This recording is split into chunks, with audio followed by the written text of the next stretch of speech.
Hello' everyone, এই ভিডিঅ'ত আলোচনা কৰিম ইতিমধ্যে হৈ যোৱা হায়াৰ ছেকেণ্ডেৰী ফাইনেল এক্সাম 2026 বৰ্ষৰ এন্থ্ৰপলজি কুৱেশ্যন পেপাৰখন। ইয়াত থকা 1 নম্বৰীয়া কুৱেশ্যনসমূহ আলোচনা কৰিম। ভিডিঅ'টো প্ৰথমৰ পৰা শেষলৈকে চাব। প্ৰথমবাৰৰ বাবে চেনেললৈ আহিলে চেনেলটো ছাবস্ক্ৰাইব কৰি ল'বা। তোমালোকৰ এক্সাম কেনেকুৱা হৈছে কমেণ্ট কৰি নিশ্চয় জনাবা। তো ফাৰ্ষ্টৰ কুৱেশ্যনটো হৈছে, কাক নৃতত্বৰ পিতৃ হিচাপে গণ্য কৰা হয়? নৃতত্বৰ পিতৃ হিচাপে ফ্ৰান্স বোৱাছক গণ্য কৰা হয়।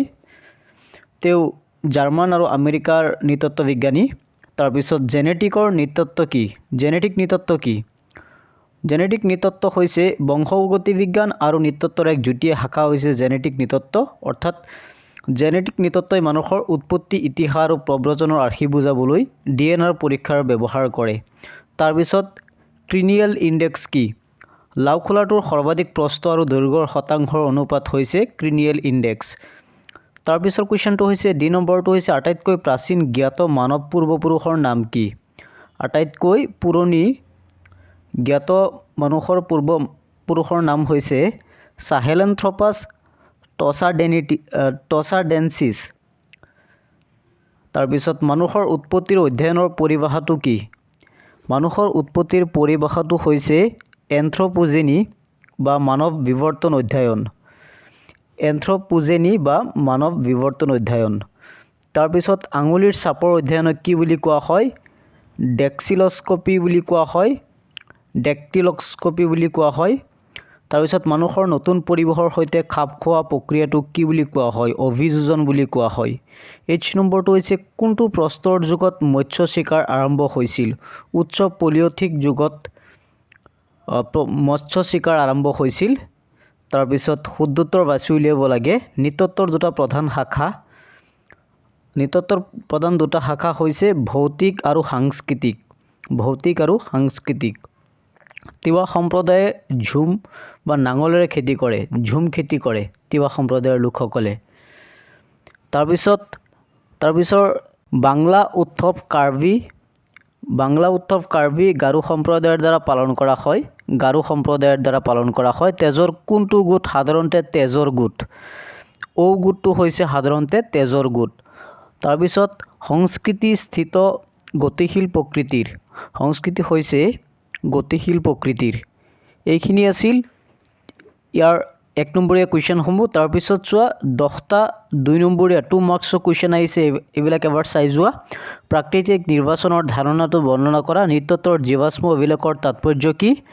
তাৰপিছত কোনে বংশগতি আৱিষ্কাৰ কৰিছিল? বংশগতিৰ ভূমিকা কি? এটা মূল সঁজুলি কি? মূল সঁজুলিৰ দুটা উদাহৰণ। এনেকৈ কুৱেশ্যনবিলাক এবাৰ 2 মাৰ্কছৰ কুৱেশ্যনবিলাক এবাৰ চাই যোৱা। তাৰপিছত আমি আগবাঢ়ো কুৱেশ্যন নম্বৰ 4লৈ। তাত 3 মাৰ্কৰ 7টা কুৱেশ্যন আছে, 21 মাৰ্কছ। নৃতত্ত্ববিদে মানৱ প্ৰব্ৰজন ধৰণ কেনেকৈ অধ্যয়ন কৰে? হেৰুৱা সূত্ৰৰ ধাৰণাৰ তাৎপৰ্য কি? তাৰপিছত বৰ্ণবাদী মাপকাঠি কি? বৰ্ণগত শ্ৰেণীবিভাজন কি মাপকাঠি ব্যৱহাৰ কৰা হয়? তাৰপিছত গাইণ্ডাৰিং বা পলিচিং কৌশলৰ বিষয়ে চমুকৈ উল্লেখ কৰা। মীন পালনৰ সম্পৰ্কে লিখা। এই কুৱেশ্যনবিলাক এবাৰ চাই যোৱা। তাৰপিছত 5 নম্বৰত আহিছে, চমুটোকা লিখিব লাগে যিকিনো দুটা। উৎপাদক, জীৱ জন্তুৰ পোহনীয়াকৰণ, মণ্টেৰিয়ান সংস্কৃতি, চিপালিক সূচক। তাৰপিছত আহিছে যিকিনো 3টা লং কুৱেশ্যন। নৃতত্বৰ মলিনস্কিৰ অৱদানৰ বিষয়ে আলোচনা। সাংস্কৃতিক পুনৰুজ্জীৱিতকৰণৰ প্ৰক্ৰিয়া বৰ্ণনা। হেণ্ডেলস্কি, ইয়াৰ বিভিন্ন ধাৰণা আৰু কাৰ্য সম্পৰ্কে লিখিব লাগে। তাৰপিছত উত্তৰ পূব ভাৰতৰ জনগোষ্ঠীয় সম্প্ৰদায়সমূহৰ মাজত প্ৰধান কৃষি সঁজুলিসমূহ কি আৰু ইয়াৰ ব্যৱহাৰসমূহ কি? তাৰপিছত নেক্সট কুৱেশ্যনটো হৈছে, জীৱিকাৰ অৰ্থনীতি কি? মাছ ধৰা সমাজৰ বৈশিষ্ট্যৰ বিষয়ে উল্লেখ কৰা। তাৰপিছত বিশ্বায়িত সমাজৰ মূল বৈশিষ্ট্যসমূহ কি? এইখিনি আছিল এন্থ্ৰপলজিত অহা 2026 চনৰ কুৱেশ্যনসমূহ। তোমালোকে গোটেইখিনি কুৱেশ্যন কৰি আহিব পাৰিছানে নাই নিশ্চয় কমেণ্ট কৰি জনাবা। এনেকুৱা ইনফৰ্মেটিভ ভিডিঅ'বিলাক পাবলৈ চেনেলটো ছাবস্ক্ৰাইব কৰি ৰাখিবা। ন'টিফিকেশ্যন বেল আইকন প্ৰেছ কৰি ৰাখিবা। মই নেক্সট ভিডিঅ'ত তোমালোকৰ নেক্সট কি ছাবজেক্ট আছে তাৰ কাৰণে কমন কুৱেশ্যন পেপাৰ আপলোড কৰিম। এই চেনেলতেই সকলো ধৰণৰ ভিডিঅ' তোমালোকে পাবা।